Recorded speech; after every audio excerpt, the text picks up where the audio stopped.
Students, welcome है आपका अपने ही प्यारे से चैनल में जिसमें हम वेव ऑप्टिक्स में इंटरफेरेंस पढ़ रहे थे। इंटरफेरेंस में हमने थिन फिल्म से इंटरफेरेंस पढ़ लिया था, थिन वेज शेप फिल्म से इंटरफेरेंस पढ़ लिया था। उसी कड़ी को आगे बढ़ाते हुए हम डिस्कस कर रहे हैं न्यूटन्स रिंग यानी न्यूटन वलय। ये एक एक्सपेरिमेंट है जिसकी हेल्प से जो है थिन वेज शेप फिल्म पर लाइट गिराकर यानी कि जो है पतली फानाकार फिल्म पर लाइट गिराकर इस तरह के सर्कुलर पैटर्न प्राप्त किए जाते हैं। ठीक है, जिसमें क्या होता है कंजुगेटिवली यानी कि अल्टरनेटिवली एकांतर क्रम में ब्राइट और डार्क फ्रिंजेस बनते हैं। इन सभी सर्कल का सेंटर एक ही जगह पर होता है। ये जो सर्कुलर पैटर्न होता है इसी को हम बोलते हैं न्यूटन्स रिंग। न्यूटन्स रिंग इसका नाम क्यों पड़ा? क्योंकि सबसे पहले ये एक्सपेरिमेंट परफॉर्म किया था न्यूटन ने। ठीक है, तो कैसे ये सर्कुलर पैटर्न प्राप्त किए जाते हैं आइए देखते हैं। तो देखो, इसका जो ऑपरेटस है वो आपको यहाँ डायग्राम में दिख रहा होगा। तो इसके ऑपरेटस और इसके प्रोसीजर को हम जो है वन बाय वन अच्छे से समझते हैं। ठीक है, तो सबसे पहले हम यहां पर लेते हैं एक monochromatic light source. Monochromatic light source, ठीक है, यानी कि एक वर्णी प्रकाश स्रोत। मोनोक्रोमेटिक लाइट सोर्स क्या होता है? एक ऐसा सोर्स जिसमें से जो लाइट निकलती है वो सिंगल वेवलेंथ की हो, मतलब एक ही वेवलेंथ की लाइट हो। और जनरली इसमें सोडियम लैंप का यूज करते हैं क्योंकि उससे येलो कलर की लाइट निकलती है जिसकी फिक्स वेवलेंथ होती है। ठीक है, तो मोनोक्रोमेटिक लाइट सोर्स से जो लाइट निकल रही है उसको हम गिराते हैं किस पर? एक ट्रांसपेरेंट ग्लास प्लेट पे। तो दूसरा हम पोर्शन ले रहे हैं ट्रांसपेरेंट ग्लास प्लेट। ठीक है, इस पे लाइट गिराते हैं यानी कि पारदर्शी कांच की पट्टी का इस पर ये लाइट गिरेगी। तो लाइट ऐसे गिरेगी, इस पे लाइट गिर रही है, गिरने के बाद में ये रिफ्लेक्ट होगी, नीचे की तरफ आई। ठीक है, तो ये जो एक सिस्टम पर गिरेगी, एक निकाय पे गिरेगी। इस सिस्टम में क्या है? इस सिस्टम में एक प्लेनो कॉन्वेक्स लेंस है। ये जो लेंस है प्लेनो कॉन्वेक्स लेंस है। इसकी एक सरफेस प्लेन है, दूसरी सरफेस कॉन्वेक्स है और नीचे एक जो है ट्रांसपेरेंट ग्लास प्लेट है। तो ये यहाँ पर थर्ड पोर्शन हो गया। यहाँ पर एक सिस्टम, एक निकाय। इस सिस्टम में हमारे पास क्या है? Plano convex lens, plano convex lens है। ठीक है, प्लेनो कॉन्वेक्स लेंस है और उसके साथ में क्या है? उसके साथ में ग्लास प्लेट है, ग्लास प्लेट उस पे गिरती है। अब देखो, इसमें जब लाइट गिरती है तो यहाँ नॉर्मली गिर रही है, अभिलंबवत गिर रही है, तो ये सीधे सीधे चली जाएगी, इसमें कोई रिफ्रेक्शन नहीं होगा। अब यहाँ पर ये जो है वो लेंस और प्लेट के बीच में गैप आ गया, ये एयर का गैप आ गया, यहाँ एयर होगी। ठीक है, और इसकी जो शेप है यहाँ पर इस पोर्शन की आप शेप देख रहे हैं, वो शेप ठीक वैसी जैसे कि थिन वेज शेप होता है। वेज शेप होता है जहां थिकनेस यहाँ कम होती है, इधर जाने पर थिकनेस बढ़ रही है, यहाँ थिकनेस कम है, इधर जाने पर थिकनेस बढ़ रही है। तो ये वेज शेप है। ठीक है, तो इस वेज शेप में क्या होगा? यहाँ रिफ्लेक्शन होगा। यहाँ पहले जो है ये ग्लास में, ग्लास से ये एयर में जा रही है। ठीक है, तो डेंसर टू रेयर, तो कुछ लाइट रिफ्लेक्ट होगी, कुछ रिफ्रैक्ट होगी। तो रिफ्लेक्शन होगा, तो रिफ्लेक्शन होने के बाद में लाइट जो है वो ये रिफ्लेक्ट होकर ऊपर चली जाती है वापस। और यहां से है कुछ पोर्शन रिफ्रैक्ट होगा, तो रिफ्लेक्ट हुई, कुछ मुड़ी लाइट, और मुड़ने के बाद में दोबारा नीचे वाली प्लेट से रिफ्लेक्शन होगा और रिफ्लेक्ट होकर वो भी जो है ऊपर चली जाती है। तो यहाँ रिफ्रैक्शन और रिफ्लेक्शन होने के बाद में इन लाइट रेज में इंटरफेरेंस होगा और ये सर्कुलर पैटर्न दिखाई देगा। अब ये क्वेश्चन उठता है कि सर्कुलर ही क्यों बना? ये पैटर्न जो है जैसे यंग डबल स्लिट में बनता था, पट्टियां बन गई थी, जो आयताकार पट्टी है वो वैसी बन गई, रेक्टेंगुलर पट्टियां क्यों नहीं बनी, सर्कुलर ही क्यों बना? तो उसका रीजन है। उसका रीजन क्या है कि यहां पर जो प्लेनो कॉन्वेक्स लेंस है उसकी जो शेप होती है वो शेप एक्चुअल में कैसी होती है? प्लेनो कॉन्वेक्स लेंस की शेप इस तरह से होती है, एक कटोरी की जैसे, एक बाउल के जैसे। ठीक है, मतलब ऐसा एज्यूम कर लें, एक बॉल है हमारे पास, कांच की एक बॉल है, उसका एक हिस्सा पूरा हमने काट दिया ऊपर से, तो ऊपर वाली ये सरफेस तो प्लेन हो गई, ये कॉन्वेक्स हो गई।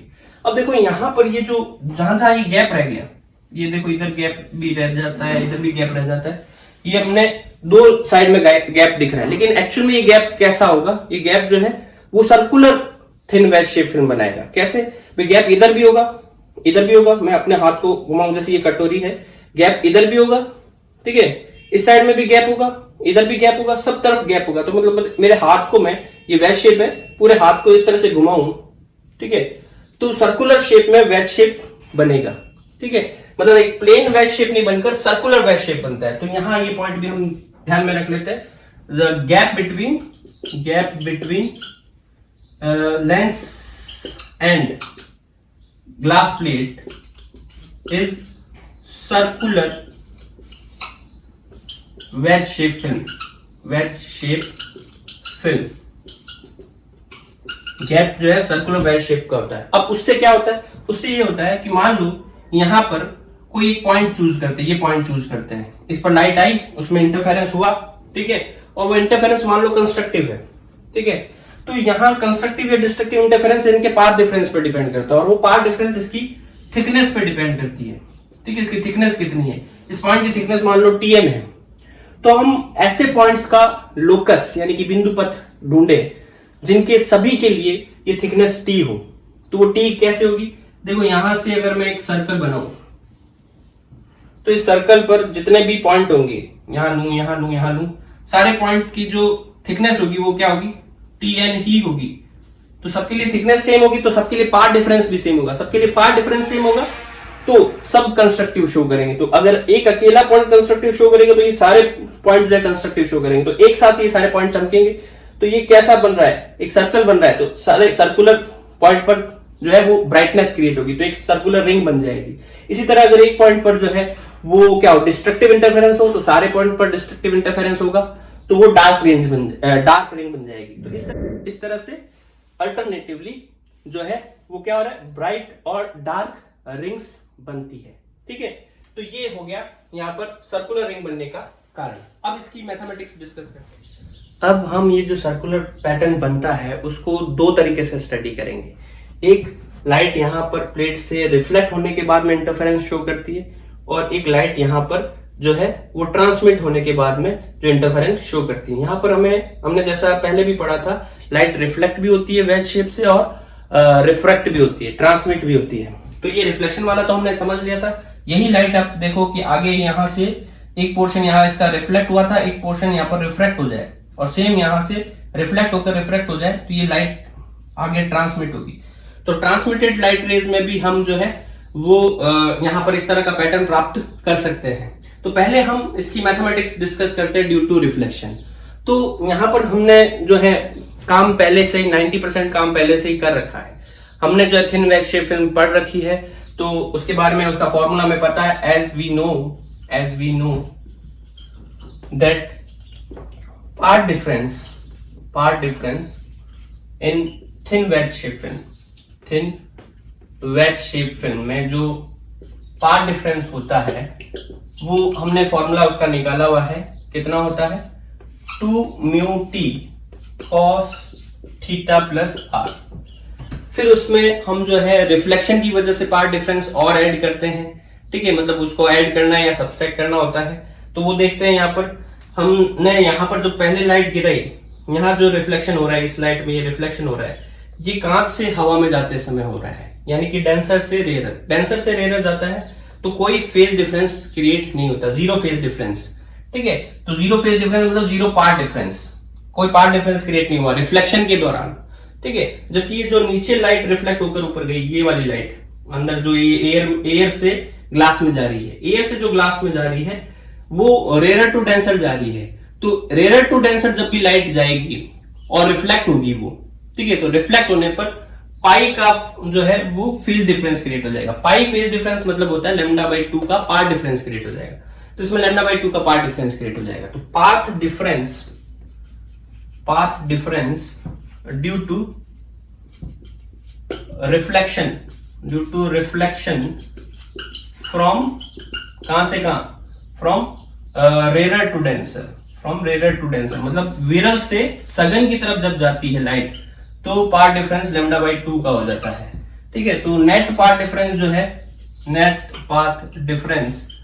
जो है वो क्या हो जाएगा, 2 mu t cos theta plus r minus का λ/2, ये पार्ट डिफरेंस हो जाएगा, ठीक है। ये फॉर्मूला हम पहले भी निकाल चुके हैं, कोई नई बात नहीं है, बस यहाँ हमें शो करना था कि यहाँ पर भी रेयर टू डेंसर जो है वो यहाँ पर रिफ्लेक्शन हो रहा है। तो यहां तक इसको नोट कर ले। अब आगे हम इसको और सिंप्लीफाई करते हैं। देखो सिंप्लीफाई कैसे करेंगे, यहां पर जो ये लाइट गिर रही है, ये लाइट यहाँ नॉर्मली गिर रही है, यहां पर जाकर ये कुछ एंगल ऑफ इंसिडेंस बनाएगी, क्योंकि वेज शेप थोड़ा सा एंगल पर है, तो यहाँ पर अगर नॉर्मली भी लाइट गिरती है तो वो कुछ ना कुछ एंगल बनाएगी, ठीक है, एंगल ऑफ इंसिडेंस की कुछ ना कुछ वैल्यू होगी। लेकिन यहाँ से हम देख पा रहे हैं कि बहुत छोटा एंगल होगा, एंगल ऑफ इंसिडेंस बहुत छोटा होगा, लगभग 0 के बराबर में होगा। और वैसे ही यहाँ पर ये एंगल ऑफ इंसिडेंस 0 होगा तो रिफ्रैक्शन के बाद में भी कोई खास एंगल में चेंज आएगा नहीं, तो वो भी बहुत छोटा होगा। और ये थीटा एंगल भी बहुत छोटा होगा। तो as angle theta and are very small, बहुत छोटे हैं, तो यहां पर cos थीटा प्लस आर की वैल्यू जो है अप्रोक्सीमेटली 1 मानी जा सकती है, 1 मानी जा सकती है। तो cos थीटा प्लस आर की वैल्यू 1 हो जाएगी, तो हमारे पास जो पार्ट डिफरेंस है वो हो जाएगा 2 म्यू टी। यहाँ cos थीटा प्लस आर 1 मान लिया, माइनस का लैम्डा बाई 2, तो ये पार्ट डिफरेंस बन गया हमारे पास। अब इस पार्ट डिफरेंस को जब हम n लैम्डा के बराबर में कर देंगे तो कंस्ट्रक्टिव इंटरफेरेंस हो जाएगा। अगर हम इसको 2n माइनस 1 लैम्डा बाई 2 के बराबर में कर देते हैं तो डिस्ट्रक्टिव इंटरफेरेंस हो जाएगा। तो केस वाइज स्टडी करते हैं। तो केस फर्स्ट हम मान लेते हैं कि कंस्ट्रक्टिव इंटरफेरेंस हो रहा है, कंस्ट्रक्टिव इंटरफेरेंस यानी कि संपोषी व्यतिकरण हो रहा है, ठीक है, मतलब ब्राइट फ्रिंजेस मिल रही है हमें, ठीक है। तो उस केस में path difference 2 mu T minus lambda by 2, इसको हमने मान लिया n लैम्डा के बराबर में। इसको सॉल्व करते हैं तो 2 म्यू टी बराबर में क्या हो जाएगा, n lambda plus lambda by 2, ठीक है। तो 2 म्यू टी की वैल्यू ये आ गई। अब इसको जो है सिंप्लीफाई करते हैं, 2 लघुत्तम ले लेंगे, 2 एलसीएम ले लेंगे, सॉल्व करेंगे तो हमारे पास 2 म्यू टी की वैल्यू आ जाएगी 2n प्लस 1 लैम्डा बाई 2, ठीक है। ये हमारे पास कंडीशन आ गई। अब देखो इसमें ये जो t लिखा हमने, t कोई भी एक थिकनेस ली है हमने, तो यहाँ क्योंकि अलग अलग पॉइंट पर थिकनेस अलग अलग होगी, ठीक है। तो यहाँ हम देख रहे हैं कि अलग अलग थिकनेस पर अलग अलग रिंग्स बनती है, ठीक है। तो रिंग्स को अगर हम नंबर देते हैं 1 2 3 4, ठीक है, तो वैसे ही जनरल टर्म हम देखते हैं कि भाई एनवी रिंग के लिए जो थिकनेस है वो tn है, ठीक है। तो हमारे पास ये फॉर्मूला बन जाएगा 2 म्यू tn बराबर में 2n प्लस 1 लैम्डा बाय 2। एनवी रिंग के लिए अगर थिकनेस tn हो तो ये वाला फॉर्मूला बन जाएगा। अब इसमें हमें पता है कि ये हमने शुरुआत में यहाँ पर कोई चीज यहाँ फिल नहीं की, हम यहाँ कुछ भर भी सकते हैं बीच में गैप में, लेकिन अभी फिलहाल एयर है, तो एयर के केस में ये म्यू जो है वो 1 हो जाएगा। तो फॉर एयर म्यू जो है वो कितना हो जाएगा, 1 हो जाएगा, ये ध्यान रखना है। तो ये 2tn बराबर में 2n प्लस 1 लैम्डा बाई 2 हो जाएगा, कंस्ट्रक्टिव का केस हो जाएगा। क्लियर है, ले लो इसका स्क्रीनशॉट, ले लिया। अब हम डिस्ट्रक्टिव का देख लेते हैं। ये केस आपको याद रखना है, कॉपी में आप स्क्रीनशॉट जो है आप मोबाइल में ले रहे हैं वो देखते रहें। अब आप देखो केस सेकंड हो जाएगा destructive interference, case second destructive interference यानी कि विनाशी व्यतिकरण। तो डेल्टा हमारे पास क्या आया था, 2 म्यू टी माइनस, मैं यहाँ जनरल टर्म ही लिख रहा हूँ, 2 mu t n minus lambda by 2। Destructive कब होता है, जब ये पार्ट डिफरेंस जो है वो लैम्डा बाई 2 का ऑड मल्टीपल, मतलब लैम्डा बाई 2 का ऑड मल्टीपल है, डिस्ट्रक्टिव हो गया। अब इसको सॉल्व करना है हमें, तो सॉल्व करने पर हमारे पास क्या आ जाएगा, 2 म्यू टी एन, ये माइनस का लैम्डा बाई 2, इधर देखो राइट हैंड साइड, इसमें लैम्डा बाई 2 अंदर मल्टीप्लाई करेंगे तो ये हो जाएगा एन लैम्डा, पहली टर्म हो जाएगी एन लैम्डा, ठीक है, और ये माइनस का लैम्डा बाई 2 और माइनस का लैम्डा बाई 2 टर्म यहां पर भी आ रही, तो दोनों टर्म लैम्डा बाई 2 की कैंसिल हो जाएगी। तो हमारे पास आ जाएगा 2 म्यू टी एन बराबर में एन लैम्डा। तो ये कंडीशन आ गई किसके केस की, डिस्ट्रक्टिव के केस की कंडीशन आ गई कि 2 म्यू टी एन जो है एन लैम्डा के बराबर होगा। वही अगर हम एयर का केस ले लें तो एयर के केस में क्या हो जाएगा, 2 टी एन बराबर में एन लैम्डा। तो ये हमने कंस्ट्रक्टिव और डिस्ट्रक्टिव इंटरफेरेंस की कंडीशंस निकाल ली। पहला क्वेश्चन ये है कि न्यूटन्स रिंग में जो सेंटर वाला पार्ट है वो डार्क क्यों दिखाई देता है।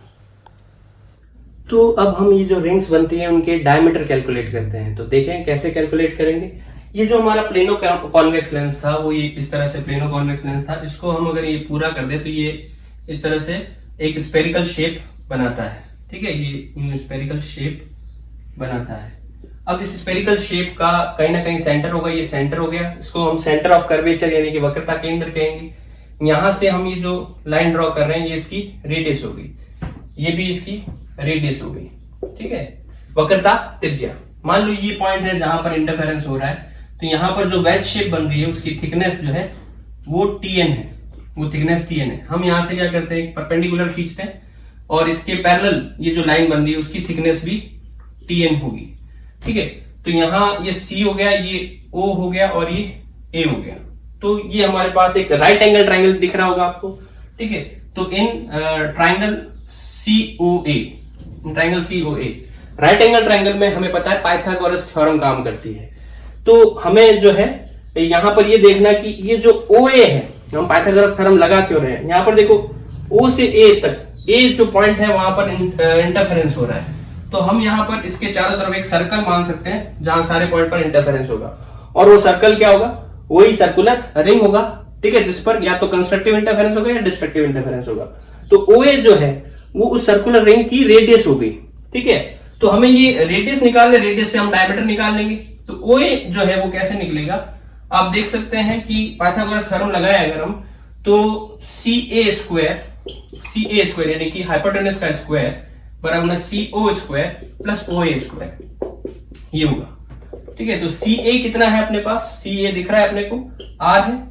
CO कितना है, देखो CO ये पॉइंट O है, CO कितना है, तो ये पूरा R है, ये TN है, तो CO कितना हो गया, R माइनस TN का स्क्वायर प्लस OA जो है वो जो रिंग बन रही है उसकी रेडियस है। अब वो पहली रिंग भी हो सकती है, दूसरी रिंग भी हो सकती है, पांचवी रिंग भी हो सकती है, तो हम उसको जनरल नाम दे देते हैं रेडियस को RN, मतलब एनवी रिंग की रेडियस है तो RN का स्क्वायर। अब इसको सिंप्लीफाई करते हैं, ये R स्क्वायर, ये A माइनस बी का होल स्क्वायर करेंगे तो A square minus 2AB plus B square plus RN square. अब देखो यहाँ R स्क्वायर से R स्क्वायर गया, तो हमारे पास RN स्क्वायर की वैल्यू क्या आ जाएगी, तो RN स्क्वायर की वैल्यू मैं यहाँ लिख देता हूँ। RN स्क्वायर जो आएगा वो आएगा 2RTN माइनस TN का स्क्वायर। TN यहाँ पर जो पॉइंट है जहां पर वहां पर जो है वेज शेप जो बन रहा है उसकी थिकनेस को शो कर रहा है। अब इसकी थिकनेस हमें पता है कि बहुत ज्यादा नहीं होती, जो गैप होगा, लेंस होगा, उसकी एयर की थिकनेस बहुत कम होगी। ठीक है, कुछ मिलीमीटर में होगी। अब उसका स्क्वायर करेंगे तो वो और कम हो जाएगी। तो compare to this term TN square को हम नेग्लेक्ट कर सकते हैं। तो TN स्क्वायर को नेग्लेक्ट करते हैं हमारे पास RN स्क्वायर की वैल्यू ये आ गई। RN स्क्वायर की वैल्यू ये आई तो RN बराबर में क्या हो जाएगा, रूट में 2RTN। अब RN अगर हमारे पास इतना आ गया, ठीक है, तो अगर हम डायमीटर लिखना चाहे, व्यास लिखना चाहे, तो DN बराबर में दुगना हो जाएगा RN का।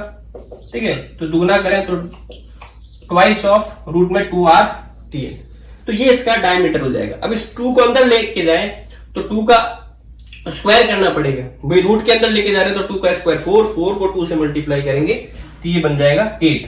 ठीक है, नेक्स्ट स्टेप में लिख देता हूं मैं, ये रूट में 8RTN, ये इसका डायमीटर हो गया। ठीक है, तो ये हमने डायमीटर के लिए जनरल टर्म निकाल ली। अब हम केसेस देखते हैं कि ब्राइट फ्रिंज की जो डायमीटर है वो कितना होगा और डार्क का डायमीटर कितना होगा। ठीक है, तो इसका स्क्रीनशॉट ले लो, फटाफट ले लिया। चलो अब अपने देखते हैं ब्राइट और डार्क का डायमीटर कितना होगा। तो केस फर्स्ट अपने ब्राइट फ्रिंज का डायमीटर, तो चमकीली फ्रिंज का डायमीटर निकालना है। हमने जो जनरल फॉर्मूला निकाला डायमीटर का nth फ्रिंज का, वो आया रूट में 8RTN। और जो हमने ब्राइट फ्रिंज यानी कंस्ट्रक्टिव इंटरफेरेंस के लिए कंडीशन निकाली थी वो ये थी 2TN बराबर में यहां आ रहा था 2n प्लस 1 लैम्डा बाई 2। ठीक है, तो ये वैल्यू हम जो है वो यहां पर रख देते हैं। ये एयर के केस में था 2TN की वैल्यू, वरना यहाँ क्या आ जाएगा, अपॉन में म्यू और आ जाएगा।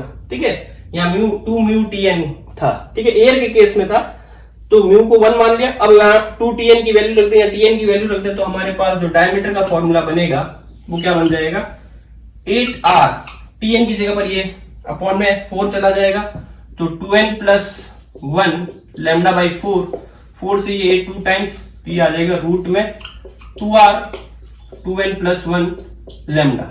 ये डायमीटर हो गया किसके लिए, ब्राइट फ्रिंज के लिए डायमीटर का फॉर्मूला हो गया। तो हम यहां देख पा रहे हैं कि जो डायमीटर है वो उसके n पे डिपेंड कर रहा है। तो जैसे जैसे n बढ़ेगा डायमीटर बढ़ता जाएगा। तो मतलब पहली रिंग का डायमीटर छोटा होगा, दूसरी का बड़ा होगा, तीसरी का वो तो दिख ही रहा है। ठीक है, तो ये डायमीटर ब्राइट फ्रिंज के लिए आ गया फॉर्मूला। ठीक है, अब इसी तरह से हम डार्क के लिए कैलकुलेट करते हैं। तो पहले इसका स्क्रीनशॉट ले लो, ले लिया। तो अब हम डार्क फ्रिंज का कैलकुलेट करते हैं, डार्क फ्रिंज। ठीक है, तो जनरल फॉर्मूला यही रहेगा, जनरल फॉर्मूला डायमीटर का यही है। डार्क के लिए कंडीशन क्या थी, 2Tn बराबर में n लैम्डा, तो 2Tn को n लैम्डा के बराबर में कर दे तो डायमीटर का जो फॉर्मूला है वो क्या हो जाएगा, 8r, Tn की जगह पर n lambda by 2, n lambda by 2, 2 से ये 8 4 टाइम्स तो 4r n लैम्डा, ये डायमीटर हो गया डार्क फ्रिंज का। ठीक है, तो इस तरह से हमने डार्क फ्रिंज और ब्राइट फ्रिंज के डायमीटर निकाले। तो दूसरा क्वेश्चन ये है कि जब रिफ्लेक्शन की वजह से न्यूटन्स रिंग बनती है और लाइट का जो वेवलेंथ है वो 5900 एंगस्ट्रॉम है और 10वीं डार्क रिंग का जो डायमीटर है वो 0.5 सेंटीमीटर है, तो जो लेंस यूज़ हो रहा है उसमें उसका रेडियस ऑफ कर्वेचर कितना होगा। आपको दिया हुआ है जिसमें आप न्यूटन्स रिंग को ऑब्जर्व कर रहे हैं, रिफ्लेक्शन की वजह से ऑब्जर्व कर रहे हैं और लाइट की जो वेवलेंथ है वो 500 नैनोमीटर दे रखी है। आप जो 10th डार्क रिंग ऑब्जर्व करते हैं यानी 10वीं काली रिंग जो ऑब्जर्व करते हैं उसका व्यास जो दे रखा है, उसका डायमीटर दे रखा है 2 मिलीमीटर। आपको ये पता लगाना है कि 10th जो डार्क रिंग है जहाँ बन रही है वहाँ जो एयर की फिल्म बन रही है उस एयर की फिल्म की थिकनेस कितनी होगी। अब हम कैलकुलेट करते हैं फ्रिंज इंटरवल। देखो डायग्राम में आपको दिख रहा है कि ये जो डार्क और ब्राइट फ्रिंजेस बनती है वो कंसेक्यूटिव ऑर्डर में बनती है, एकांतर क्रम में बनती है। ठीक है, तो यहाँ पर आप देख पा रहे हैं कि 2 डार्क के बीच में एक ब्राइट है और 2 ब्राइट के बीच में एक डार्क है।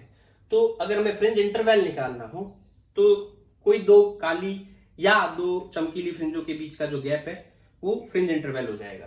ठीक है, तो अगर हमें ब्राइट फ्रिंज का इंटरवल निकालना है यानी कि चमकीली फ्रिंज कहाँ तक फैली हुई है तो वो 2 काली फ्रिंजों के डायमीटर का डिफरेंस निकाल लेंगे।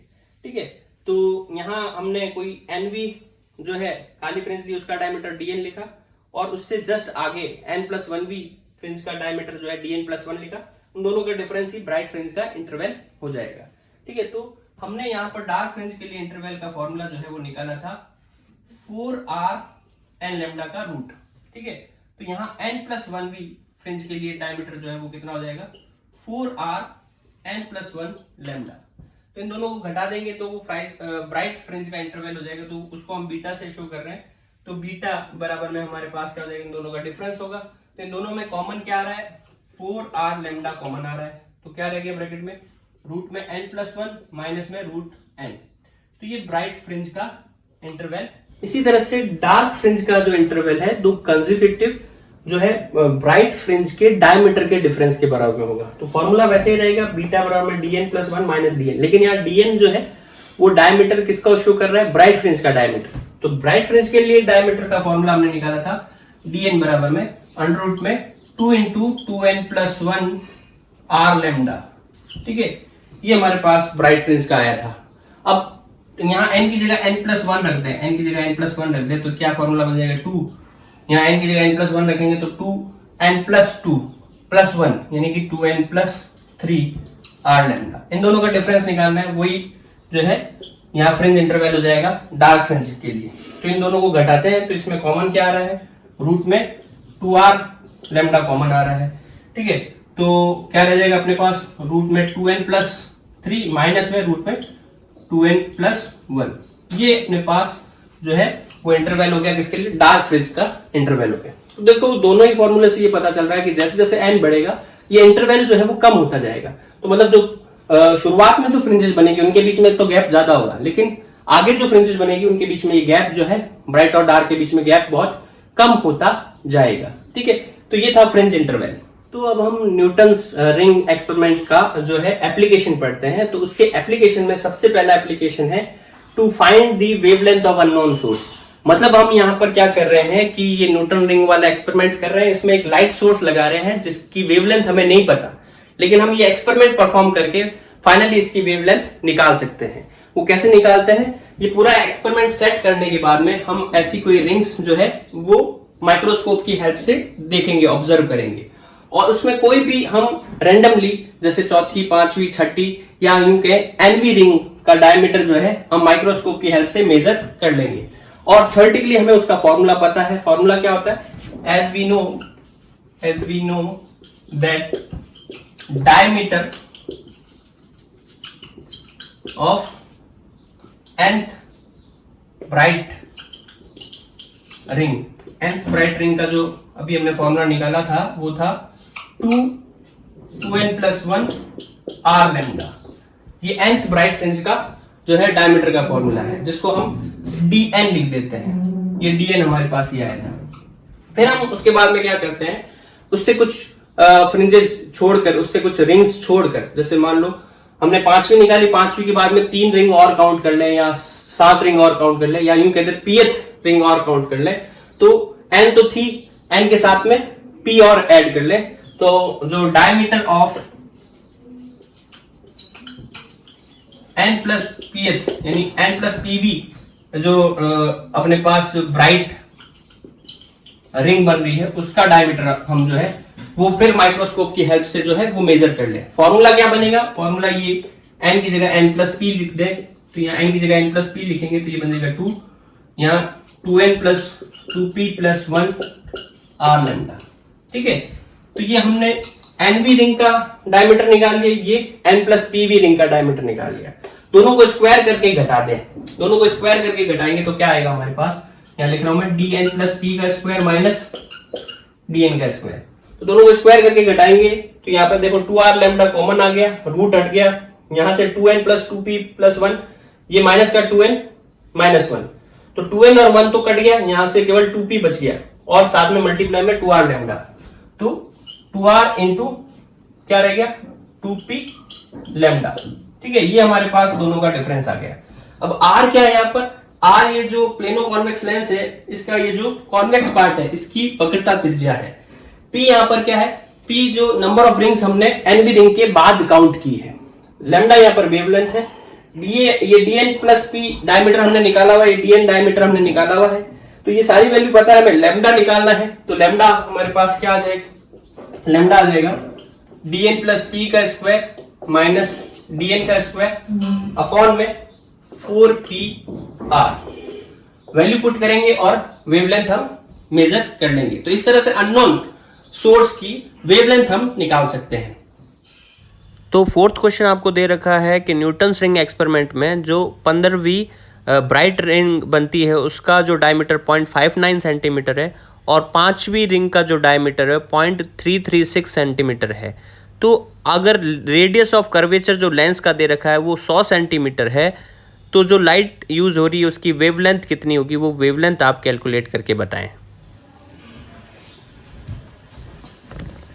तो अब हम न्यूटन्स रिंग एक्सपेरिमेंट का सेकंड एप्लीकेशन पढ़ते हैं। देखो, इसकी हेल्प से हम किसी भी लिक्विड का रिफ्रैक्टिव इंडेक्स निकाल सकते हैं। कैसे निकाले, पहले हम ये पूरा एक्सपेरिमेंटल सेटअप जो है वो अरेंज कर लें। ठीक है, यहाँ बीच में एयर रखें और यहाँ पर जो है वो एक्सपेरिमेंट करके हम जो है ये न्यूटन रिंग्स फॉर्म कर लें। फिर हम क्या करते हैं, फिर हम जो है डायमीटर निकाल लेते हैं, diameter for nth ring.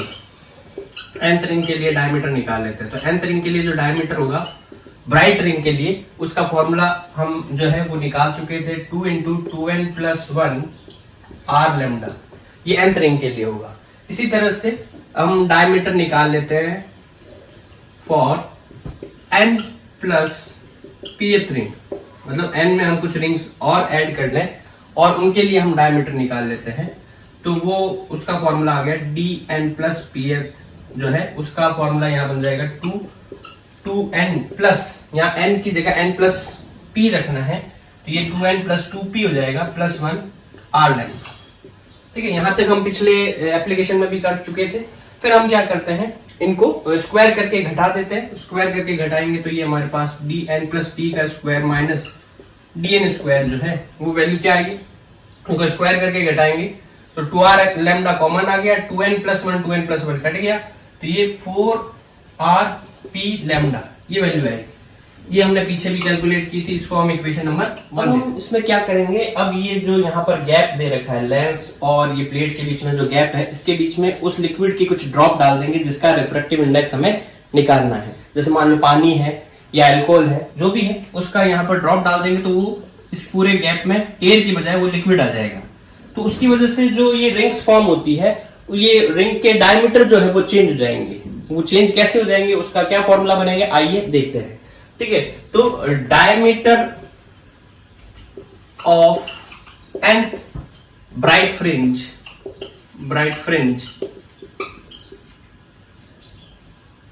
When liquid is used. Liquid use करते ही उसका डायमीटर का फॉर्मूला क्या बन जाएगा, तो डायमीटर चेंज हो जाएगा, इसलिए उसको dn डैश लिखते हैं। ठीक है, तो फॉर्मूला हमारे पास क्या बन रहा था, फॉर्मूला जो जनरल फॉर्मूला था वो था 8RTn। ठीक है, इसमें हमने कंस्ट्रक्टिव और डिस्ट्रक्टिव की शर्त लगाकर जो है ब्राइट और डार्क की जो है वो हमने डायमीटर निकाले थे। तो यहाँ जो हम जनरल टर्म लगाते हैं, तो जनरल टर्म जो है हमारे पास वो कंस्ट्रक्टिव के लिए क्या है, 2μTn जो है वो किसके बराबर में होना चाहिए, 2n + 1 λ/2। तो 2μTn जब इसके बराबर में होता है तब कंस्ट्रक्टिव इंटरफेरेंस होता है। एयर के केस में हमने म्यू को 1 मान लिया था और फिर सॉल्व करने पर हमारे पास जो पिछला फॉर्मूला था वैसा फॉर्मूला आया था। ठीक है, लेकिन यहाँ अपने म्यू 1 नहीं, यहाँ कोई दूसरा म्यू की वैल्यू कोई दूसरी होगी। ठीक है, तो वो वैल्यू यहाँ अगर हम पुट करें Tn की, तो डायमीटर का जो फॉर्मूला है हमारे पास वो ये बन जाएगा 2n + 1 r लैम्डा अपॉन में म्यू। ठीक है, मतलब जो डायमीटर है वो 1/√μ टाइम्स जो है वो कम हो जाएगा। मतलब ये एयर में अगर डायमीटर ज्यादा आ रहा है, लिक्विड यूज करने पर वो डायमीटर थोड़ा डिक्रीज हो जाएगा। ये nth जो है ब्राइट फ्रिंज है उसका डायमीटर का फॉर्मूला हो गया। इसी तरह सिमिलरली जो है n + PV जो ब्राइट फ्रिंज बन रही है उसका जो डायमीटर होगा, ठीक है, वो क्या हो जाएगा, dn + p डैश। उसमें हमें यहाँ n की जगह पर क्या करना है, n + p रखना है। तो फॉर्मूले में केवल इतना सा चेंज होगा, 2n + 2p + 1 r lambda upon में म्यू। अब अगर हम इन को स्क्वायर करके माइनस करते हैं तो हमारे पास क्या टर्म बनेगी, तो स्क्वायर करके माइनस करने पर देखो क्या टर्म बनती है, स्क्वायर करके माइनस करने पर dn + p डैश का स्क्वायर माइनस dn डैश का स्क्वायर जो है वो क्या बन जाएगा। यहां पर देखो बाकी सारी टर्म सेम रहेगी, अपॉन में म्यू जो है एक्स्ट्रा में आ जाएगा। यहाँ 2r λ/μ तो कॉमन आ गया भाई, स्क्वायर करने पर रूट तो हट गया। ठीक है, ये इस टर्म में से इस टर्म को घटाएंगे तो 2n + 1 तो 2n + 1 कट जाएगा, यहाँ 2p रह जाएगा। ठीक है, तो ये बन गया 4rp λ/μ। ये इक्वेशन नंबर 2 दे देते हैं हम। ठीक है, अब हमें म्यू कैलकुलेट करना है, तो म्यू कैलकुलेट करने के लिए इक्वेशन फर्स्ट जो हमने बनाई थी इसमें और इक्वेशन सेकंड, इन दोनों को डिवाइड कर देते हैं। तो इक्वेशन फर्स्ट और इक्वेशन सेकंड को जब हम डिवाइड करेंगे, समीकरण 1 और 2 को भाग देंगे, 2 को भाग देने पर dividing equation first and second हमें क्या मिलेगा, म्यू बराबर में जो आएगा वो आएगा dn + p का स्क्वायर माइनस dn का स्क्वायर अपॉन में dn + p डैश का स्क्वायर माइनस dn डैश का स्क्वायर। ये म्यू की वैल्यू आ गई। ठीक है, तो ये वैल्यू पुट कर देंगे हम और हमारे पास रिफ्रैक्टिव इंडेक्स। अब नेक्स्ट क्वेश्चन आपको दे रखा है कि न्यूटन रिंग एक्सपेरिमेंट में 5वीं रिंग की जो डायमीटर है वो 0.3 सेंटीमीटर है और इसी तरह से 15वीं रिंग का डायमीटर 0.62 सेंटीमीटर है। तो आप 25वीं रिंग का डायमीटर ज्ञात कीजिए। तो लास्ट क्वेश्चन आपको ये दिया हुआ है कि न्यूटन रिंग एक्सपेरिमेंट में जब एयर यूज़ की जाती है तो 10th रिंग का जो डायमीटर है वो 2 मिलीमीटर है। अब अगर इसमें लिक्विड फिल कर दिया जाए जिसका रिफ्रैक्टिव इंडेक्स 4 है तो नया डायमीटर क्या होगा। तो आज के लिए इतना ही, बाकी पढ़ते हैं हम नेक्स्ट क्लास में। तब तक के लिए स्टे होम, स्टे सेफ और कीप स्टडिंग।